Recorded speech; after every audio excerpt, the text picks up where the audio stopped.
We've all heard the saying, beauty is in the eye of the beholder, which means whoever's looking at us is giving their own subjective opinion about what they think is beautiful. It's always going to be subjective.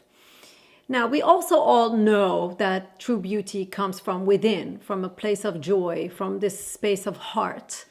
And that also means it can be subjective at times, because depending on what we say from within, that can be our own opinions. So that can also be subjective. So it's important to recognize the beauty within and create our own definition of inner beauty and not compare to others. It's not about comparisons.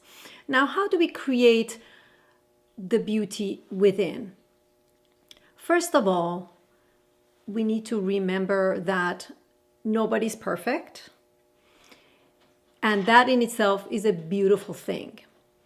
Also, that we take responsibility for ourselves. What do I mean by that? Taking responsibility for ourselves means that what we say, what we think, what we do, and how we feel, these are all our own. We are responsible for those. We are in the driver's seat. We got this. So we have to pay attention to what our internal dialogue is, because by paying attention to that, that creates awareness. And as we know, awareness is always the first step to change. Also, being committed to be authentic. Our authentic self. It's always easy to conform to societal expectations and the expectation of others. But in doing so, who we are and what we think diminishes, which can send a message out to the world that we are not good enough. That can be an unfortunate thing, because it won't give us the opportunity to bring about our own authentic self. So being authentic means just sticking with what we believe is true, regardless of anybody else's opinion, standing strong in what we believe.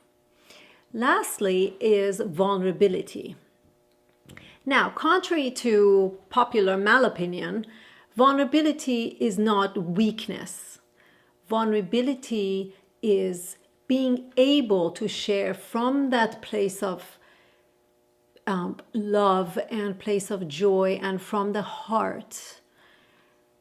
And that is a beautiful thing. That's an inner beauty. And regardless of what anybody else thinks, it takes a lot of internal fortitude to be coming from that vulnerable place.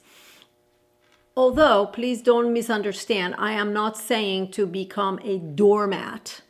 I'm saying that by coming from that authentic place from within us, we can share completely with others.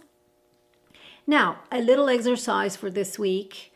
I invite you to, first of all, find your own definition of beauty. Then make a list of all the things that, according to your definition, you find in yourself as beautiful.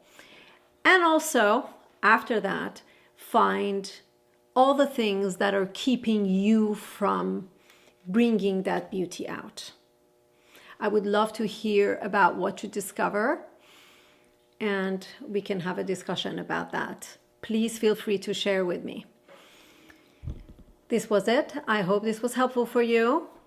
If you liked it, share it with your friends, or you can watch my YouTube channel, The Core Shift. Until next time, namaste.